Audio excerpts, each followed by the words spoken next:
Good afternoon, everyone. My name is Maya Luria with TMC for Seniors, and I am thrilled that we are now in our Women's Health Month. This is our first presentation, and we're going to kick it off with our TMC Infusion Center with Marguerite Havlis and Mary Bieber. They are both nurse practitioners over at the clinic, and they're here to share more about osteoporosis management, and medications. So welcome. Hello, my name is Mary Bieber. I'm a nurse practitioner. I'm also the manager of the TMC Infusion Center. And this is my colleague, Marguerite Havlis, who's also a nurse practitioner. We'll be speaking to you today about osteoporosis, management and medications, what we do at our infusion center for treatment of osteoporosis.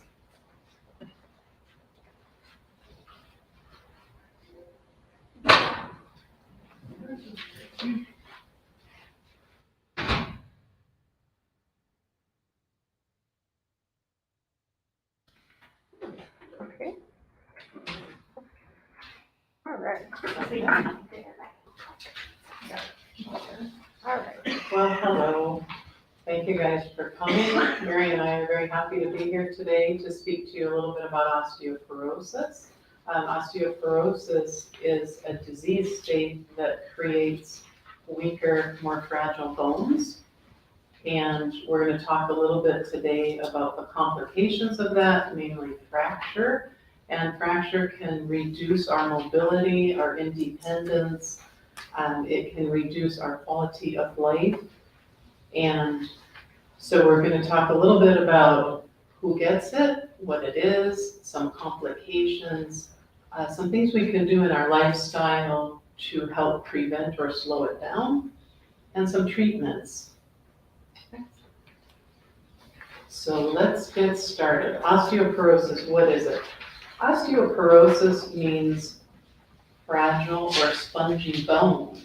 Basically, our bones are always being remodeled. So like the old fixer-upper that you buy, you're always repainting, you're taking down the old shingles, you're putting on new shingles. The bones are the same way. The bone cells have a life, then they disintegrate, and new bone cells are coming through to add to our skeleton. In osteoporosis, this gets out of whack. So the bone is being disintegrated and reabsorbed into the bloodstream faster than it's being replaced. The bones become less strong, spongier, and more apt to break. We can have fractures that are called fragility fractures. A bone that would not typically break in the normal setting will break in osteoporosis. Osteoporosis is often called silent, meaning there might not be any clues. Sometimes we can have a broken bone, and that is our first clue. Oh, you broke a bone, and by the way, guess what? You have osteoporosis, and if you break a bone, you're going to break another bone. The sad news is that over 80% of people who have a broken bone will have another one without ever being diagnosed. They'll fix your broken bone, but they don't help with the osteoporosis. So we want you to be proactive. We're going to talk a bit today about the testing and how to talk to your provider about figuring this out. Okay, next slide. So here we have a picture. Do you mind scooting a little more in front of the Porous bone. You see that bone looks like a matrix? It's not a solid piece of anything. It's a living tissue with blood supply. It's usually very strong. It has some little gaps in it. With osteoporosis, you see how fragile that gets. Much more apt to break. Next slide. So the connections become much more fragile. You see in the spine, the top photo, how strong that bone is. With osteoporosis, those bone cells just aren't being replaced quick enough, so it becomes more porous, more spongy, more apt to fracture. You see the gaps. So when we talk about osteoporosis, who gets it? Who are people who are at risk and why? We have some things that are unchangeable. it is what it is. Your genetics are what they are. We get what we get. And then there are some things with lifestyle that we can change to help prevent or to help slow it down. So if we look at the unchangeable, we see things like gender. More women than men get osteoporosis, but men do get it too, and we treat men over at our infusion clinic. Age, 50 and up. Postmenopausal women, we don't have the benefits of estrogen, which can protect our bone. 50 and up in men, testosterone takes a deep decline, so we don't have the benefit of the hormones. Race, Caucasian, Asian, most apt to come up with osteoporosis. Could you speak up a little louder, please? Sure. Family history, Thank so you. folks that mom had a broken bone, grandma, was hunched over and her spine was collapsing. People that have a family history, much more commonly, you will end up possibly with osteoporosis. The body frame size, people that are very slight of frame, less bone. That's why women get it more than men. And then there are disease states. So we have folks who have rheumatoid, we have folks who have lupus, people that are on heavy steroid, COPD, where they use steroid inhalers. These type of medicines we need because you have that disease, but they can make your bones weaker. People that have heartburn and take the big heartburn medicines, Nexium, pantoprazole, these leach calcium out of the bones, make the bones weaker. But you have the disease, so you have to take the meds. It's just something to be cognizant of. So in the good news, there's things that are modifiable and changeable. Our activity, our exercise, doing our weight-bearing exercise, our walking in place, stairs. If you smoke, don't. Excessive alcohol intake. Tobacco, nicotine and tobacco and alcohol disrupt the way calcium is absorbed in the bone. It makes a disruptor so the bones get weaker, leaches calcium out. Our nutrition, our diet, a good diet with protein to build muscle, adequate calcium and vitamin D to help build bone. Next slide. So here we have some of the risk factors in a little graphic. Some things we can change, some things we can't. Yes. All right, so diagnosis. How do we know if it's a silent disease? How do we know we have it? For a lot of folks, we don't until, unfortunately, we break a bone. And that's how you find out, oh, by the way, oh my gosh, your bones really have some severe osteoporosis. Some folks will have the stooped posture. Some folks will shrink. You go to the doctor and you say, wait a minute, I was 5'6" and you're telling me I'm 5'3"? What is going on? It must be wrong. No, it's compression fractures in your spine. Your spine is starting to compress because it's weakened because of the osteoporosis. So these could be some signs. Don't ignore back pain. Back pain for a lot of reasons, but back pain can tell you that you do have those little fractures in the spine that osteoporosis is responsible for. A bone that breaks unexpectedly. So this is not falling off the roof. Don't be getting up on the ladder, up on the roof. But this is not a car accident. This is bending to pick something up or twisting at the sink and you break a bone. So they're called fragility fractures, very fragile bones that just, and shouldn't. So these are some of the possible signs. The testing for it is called a DEXA scan. Has anybody had a DEXA scan? Good, we should all have a DEXA scan every 2 years. Get on your doctor, get on your nurse practitioner, get that DEXA scan. This is a special type of x-ray, non-invasive, doesn't hurt. Just a fancy x-ray that looks at how dense or how weak the bones are.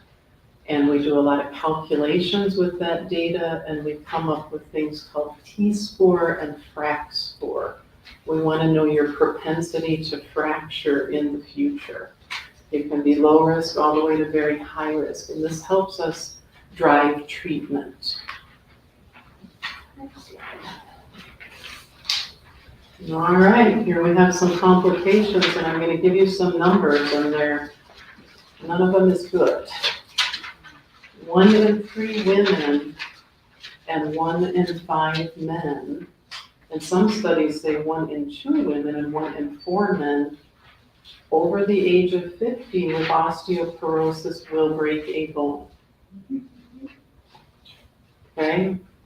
If you break a bone from osteoporosis, you're very apt to break another bone. 20% of women who have one of those compression fractures in the spine will have another one within the year in osteoporosis.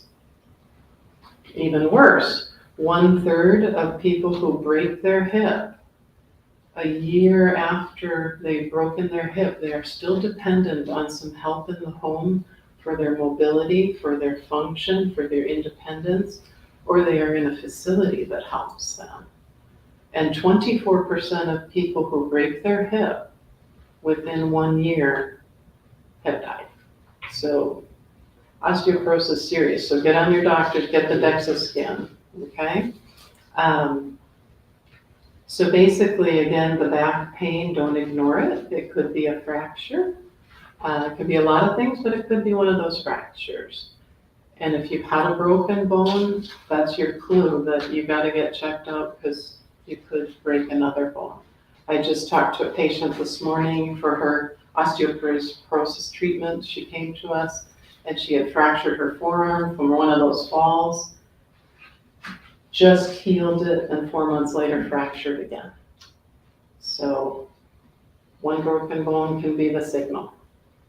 This can be treated early. This can be treated when it's osteopenia, which is just the very first start of fragile bones. We can catch it then. There are things we can do. So get your DEXA scans. Okay, excellent. So can you shrink and just have osteopenia?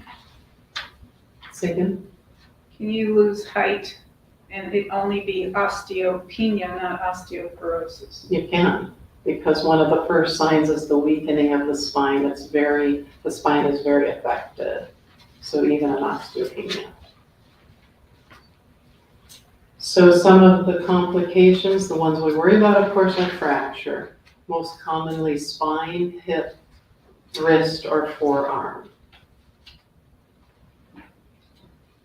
Next. All right, so now the good news. We can talk about some prevention, some things that we can do to help slow this down. And it's the trifecta of most any health condition. It's the exercise, the diet, and the lifestyle changes. Okay, next slide. So let's talk about exercise. Does everybody exercise? Okay. Very, very important. Sedentary folks, much more common to have bone loss, muscle loss. So staying active, weight bearing, things that bear the weight of our body. So walking, dancing, stairs, gardening, up and down, things that strengthen your skeleton that way. Weight lifting. You don't have to go to the gym and be crazy. But if you have access to a gym, the machines, small hand weights, things that stress the muscles protect the muscles protect the bones. Okay. We can do things in the chair. We can do resistance bands to strengthen. We can do small weights. In commercials during TV, do some small weights, presses and triceps and biceps. Nothing fancy, but every day. Yoga is a good one if you do yoga. All right. The diet. We want a sound diet. We want a diet with enough protein. As we go along, we tend to get less and less protein. Protein builds our muscles. It's the building block for muscles. So enough protein. And of course, the calcium-rich and the vitamin D-rich nutritious foods. So staying away from the processed, going for the calcium and the vitamin D rich. And you can see you don't have to do dairy. There are many options besides milk if you're lactose intolerant where you can get your calcium and your vitamin D. You can ask your provider, you can ask your doctor or your nurse practitioner about supplementing with a calcium tablet, a vitamin D tablet. Find out if it's right for you.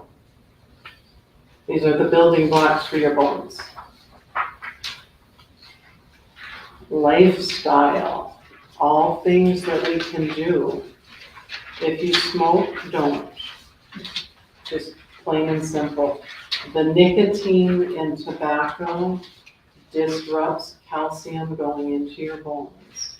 So it slows that up, it makes a barrier. Same with excessive alcohol. It disrupts how calcium is absorbed into the bone.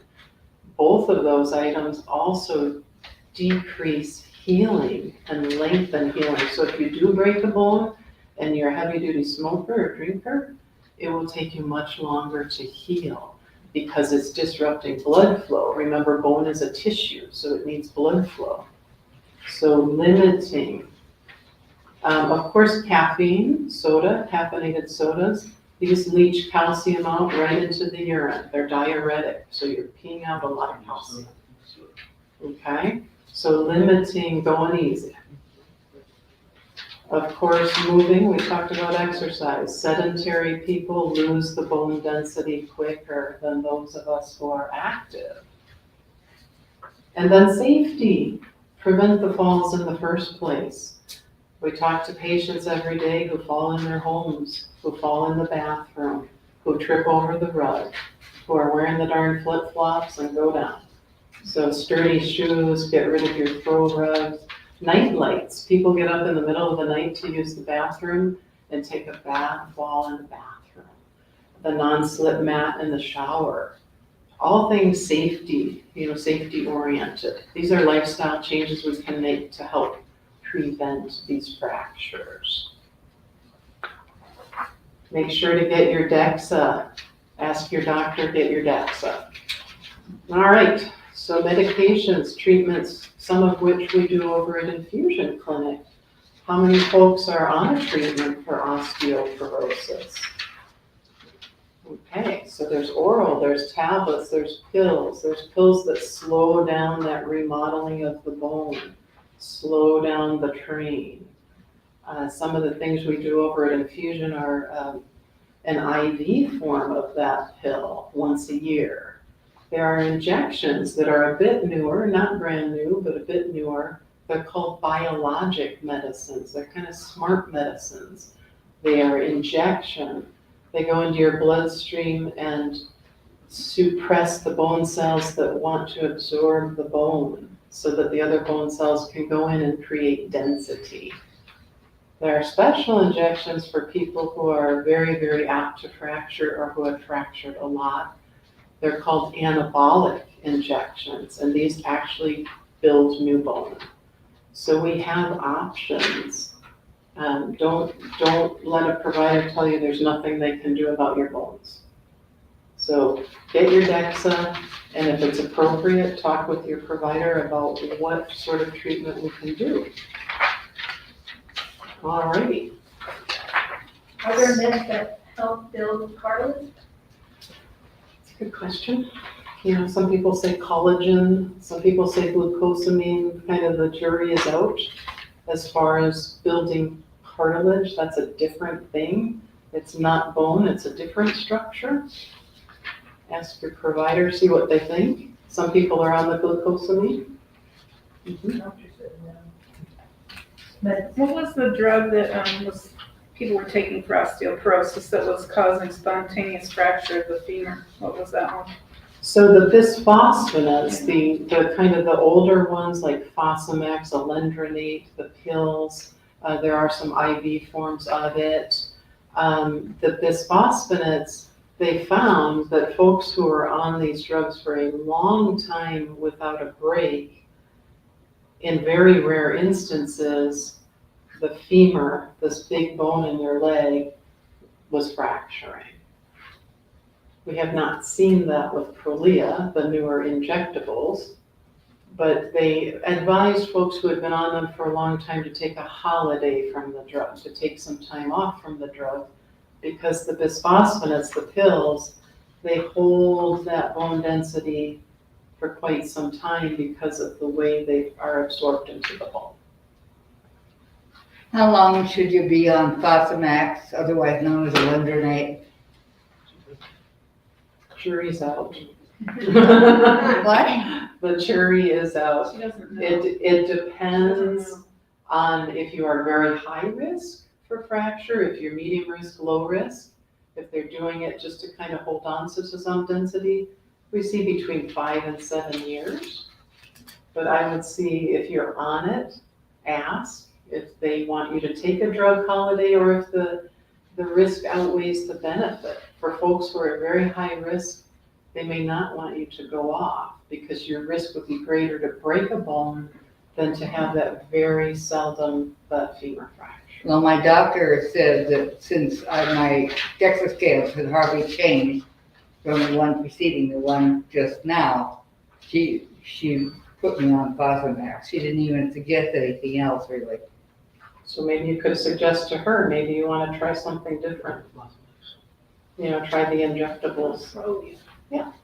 Are you going to discuss any of the side effects of any of these drugs? So we can. With Fosamax, for instance?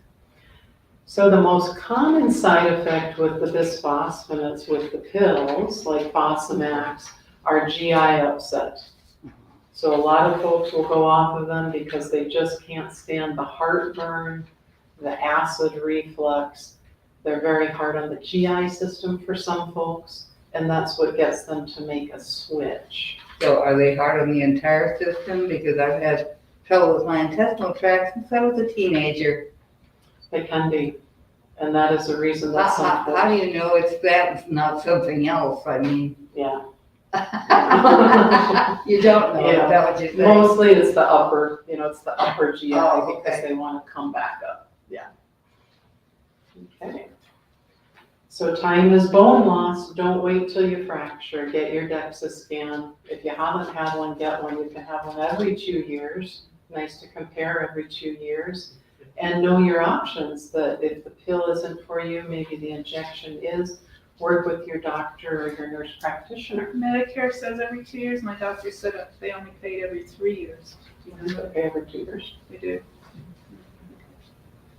All right, well, thank you. That was the presentation, so we'll go for questions. And then Maya's gonna ask online questions first, and then we'll move to the in-person questions. Yeah, I know. No, I don't know. So thank you. I do have a couple of questions that came in that I'd like to ask. What age should you recommend starting with the DEXA scan for your bone density? Is there a certain age that people should start considering that? So the question is, what age should we start the DEXA scan? If you're menopausal, whether you've had the surgery and had your ovaries out, or you hit natural menopause or 50, get a baseline DEXA scan. We see folks 50, 51 with full-blown osteoporosis. Okay, and that's men too, correct? You Men can see too. both men and women. Men too, because a lot of men are on the medicines for GERD, the strong medicines like pantoprazole. They're on them forever and ever and ever, and meanwhile their bones are getting weaker. At age 50, there's a precipitous drop of testosterone, which also protects the bones just like estrogen. So 50. And is there any type of exercise or a sport that can put you at an increased risk for osteoporosis?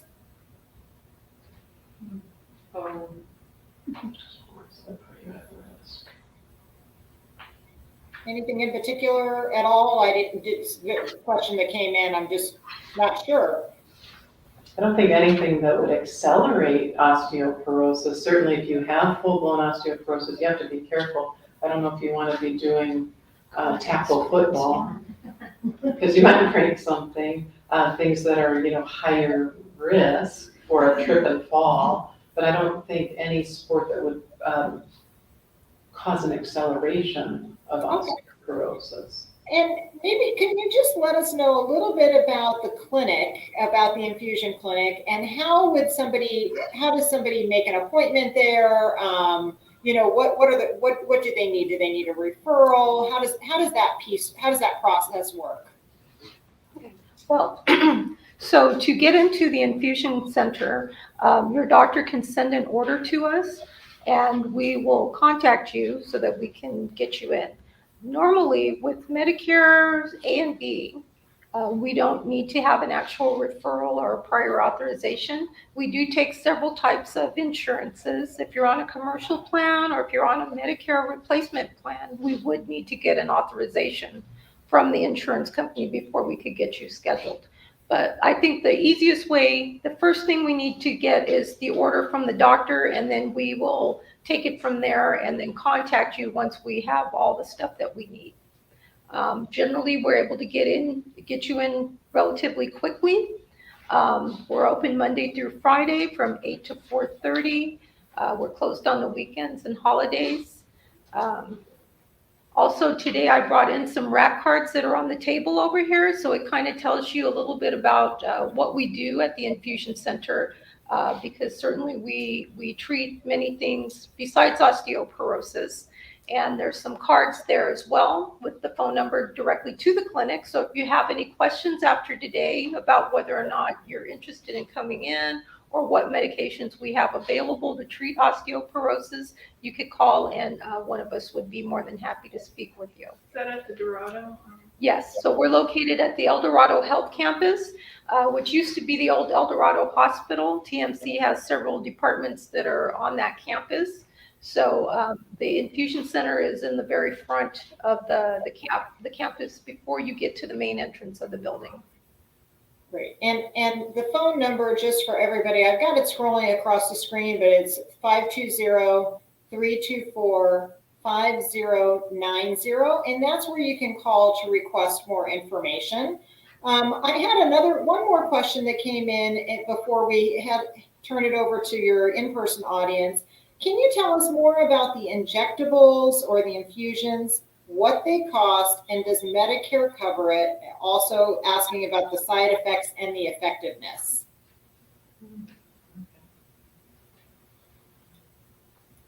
Trying to think. Okay, so we have Reclast, which is zoldronic acid. It is an infusion that is given once a year. Medicare generally does cover that infusion. And then we also have Prolia, which is an injection that you would receive twice a year. So you would get it every 6 months. Trying to think side effects. We have very few patients that complain of side effects to the Prolia. Generally, you may have some cold-like symptoms afterwards that may last for a couple of days. Your bones might be a little bit achy. I know with the Reclast, we do tell patients before they come in that we want to make sure that they're well hydrated when they get that infusion. And on the day of their appointment, we even give you water to drink while you're there in the clinic. And we want you to continue to be hydrated at least for the next couple of days if you don't drink a lot of water or a lot of fluids. Because you want to just get that medication just circulating through your system. You don't want it to just stay, because we have had patients complain of severe bone aching, bone pain, and they, and we tell them, we did tell you that you do need to drink lots of fluids. So just make sure if you are, getting that. It is convenient because you only have to come once a year. The Prolia also is once every 6 months. Is there anything else that we get that the Boniva? Yeah, on rare occasion, we give an IV Boniva. That's every 3 months. Reclast and Boniva are just the IV form of the Fosamax. They're in that same group called bisphosphonates. What they do is bypass the gut. So for folks that have a lot of heartburn and et cetera with the pills, sometimes they can tolerate the IV form quite well. So that's the difference. Prolia, we give a lot of Prolia every day, and it's very seldom that somebody comes back with a side effect. On rare occasion, there might be some bone achiness the next day, like, wow, my bones are extra achy, but it doesn't persist. So it really goes well. We don't do the other injectables, the anabolics. Those you would have to go to a specialist, an endocrinologist. And those are self-injectable every day for 2 years. So that's a completely different to build new bone for people who are very, very fragile and who have fractured a lot. That's a different form, and it's very limited. There's another one we give, another injection called Evenity. It's only for postmenopausal women. And it's sort of a combo of the Prolia plus the anabolic. So it's increasing the density, but it's also building new bone. That is once a month for 1 year, and then you graduate over to the Prolia. So quite a few options. What's the med that you give one time a year? Reclassed. R-E-C-L-A-S-T. Reclassed. The medicine once a year, reclassed. Can you stop once you started? It's considered a chronic medication. Just like if you had the high blood pressure, you wouldn't stop your blood pressure medicine. Or if you have diabetes, you wouldn't stop your insulin. If you stop Prolia, your bones will want to revert very quickly back to where they were. So you would need to go on some other form of an osteoporosis medicine. And that's the one thing we do tell patients when they start the Prolia. You want to make sure that you get your dose on time. So if you start today, 6 months from now, you want to make sure that you're coming in for your next injection. Some people who travel a lot, they may go out of town and they're gone for 2 months, or they live, somewhere else the other part of the year. The longer you wait to get that next dose, the quicker the levels go down, and then you're putting yourself at risk for fracture. So we try to make sure that we tell patients, if you're going to be late, I wouldn't be late more than a couple of weeks. Yes. How do you know if something's working? Do you take this medication and then have another DEXA scan? Yes. Sooner than 2 years? No. So it's every 2 years. I'm sorry, could you repeat, what was the question? Was that for the DEXA scan? So how do we know that the medications are effective? We get a follow-up DEXA scan every 2 years, and we compare the old numbers with the new numbers. Okay, and that's what Medicare will cover, is that correct? We did have a question come in for that. Okay. I have one more question that just came in, and it was the hybrid medication, is it Evenity? Evenity? Yeah, how do you spell that? Was the question. So like the word even, E-V-E-N-I-T-Y. Perfect, that's what she had, but I wanted to make sure. So that was her, she wanted to confirm. Thank you. Can you address, so I had a DEXA scan, and then my doctor, he wanted to see how much or the percentage of the bone loss in the spine, and he took a blood test. Can you tell me what, because he really didn't explain the blood test that well, what are they looking for in the blood test? Because he also did a comparison of, I guess, the percentage between that and my previous DEXA, and he felt at this time that I didn't need to go on any medication or at this point. So I wanted to kind of know more, what was he specifically looking for in the blood test? And is that the only way to see how much bone loss or degeneration is in this spine? So without knowing, the question is there a blood test? Basically, her doctor drew a blood test to see if she's candidate for treatment or just status quo. I could think of the calcium level, looking at calcium. If you have a parathyroid problem, sometimes the calcium uptake is very skewed, and that can create a rapid bone loss. but without knowing exactly what test. Are you familiar with that, where doctors take a blood test for that? In the case before starting Prolia, we want to make sure that calcium level is good. If you're at a deficit, we don't want to start Prolia because it can pull more calcium, trying to put that calcium into the bones. So in that case, not sure what else. And with the reclass, I mean, every medication, as doctors say, there's a side effect. What would be the worst side effect of that? And that's something that you take every year for life? Or do they see, how much bone density you're increasing from that? So the question, reclass, do we do this for life? Is it just a few episodes of it? And what side effects would be worst?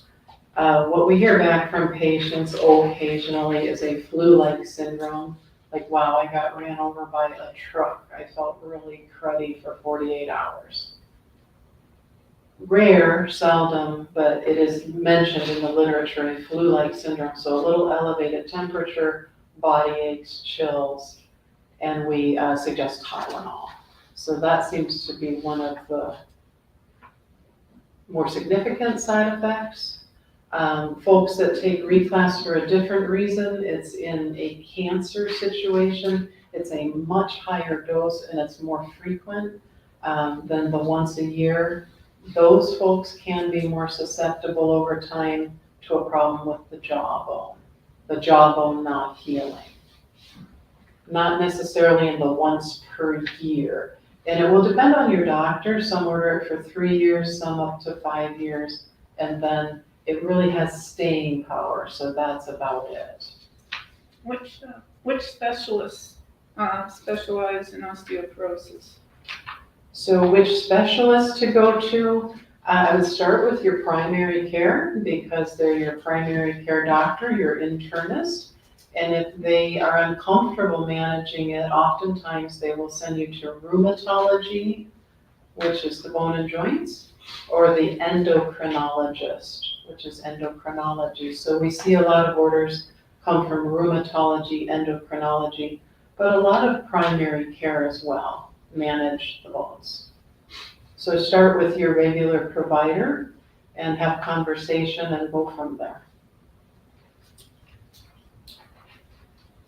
When would the doctor choose to refer a person for a reclass versus Prolia? When would the doctor choose? What med would be chosen for a particular person, reclass or Prolia? What determines choice? Sometimes it's provider choice. Would the doctor prefer the reclass or the Prolia? They look at 2 scores on your DEXA, so your T scores and your FRAC score. If you're at a much higher risk for fracture, sometimes they'll want to go straight to the Prolia. Sometimes it's insurance driven. If you have a commercial insurance, you have to try one before you can go to the next one. So it's very dependent on the conversation with the provider or the specialist. Has there been any research on natural medications for osteoporosis? Because you see these ads, they've got calcium, C-Cal, they swear that her DEXAs have improved. Any research that you've done or you know of these supplements, these natural supplements?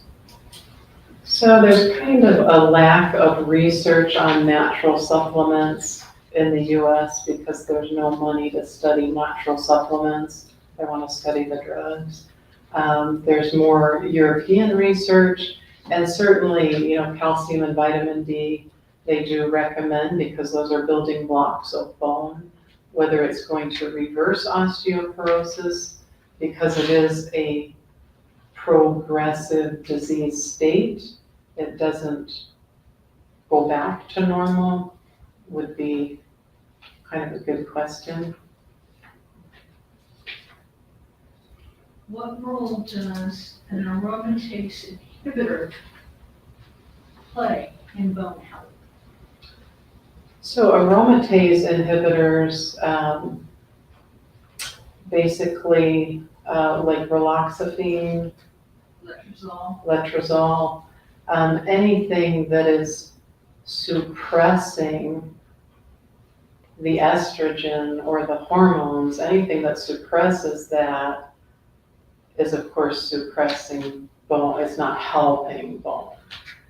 So we see folks on different cancer treatments, aromatase inhibitors, that do come for Prolia or do come for reflux. How much of an acceleration, I don't know, but we do see folks that are on hormone blockers for types of cancer that do require an osteoporosis treatment because it has moved forward the weakening of the bones. Right, we'll move back to Maya to see if there are any more came in online before we Yes, so I do have one last question before we wrap up today. How does osteopenia or osteoporosis affect your teeth?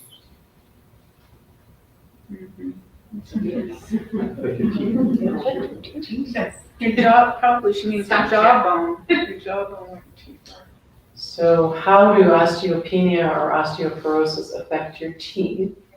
Well, teeth have calcium uptake as well. I'm not sure if this question is going towards possibility of the side effect of the jawbone death or the osteonecrosis of the jaw, or if people with osteopenia or osteoporosis have worse teeth. Not necessarily a correlation. We always tell people to be cognizant of their dental health. Really good dental health. Let your dentist know if you're on one of these medications. If they're doing major surgery into this jawbone, such as implants, a cancer surgery, something like that, you need to work with them as to the timing of the dose of your osteoporosis medicine, and then just keeping good dentition. Yes, and I'm not sure the question came in, and I think you answered it though the way I would expect. I think that they might be looking for. I want to thank you both for being here today, and kicking off our Women's Health Month. This was wonderful. So thank you for being here. Thank you. Thank you for having us. Thank you so much for being here. We will be back tomorrow for our next class, and that is Stop the Leak, Women's Bladder Issues. So if you would like to watch that class, it'll be on at 2 p.m. tomorrow on our YouTube channel. Please feel free to give us a call in the office if you would like to register.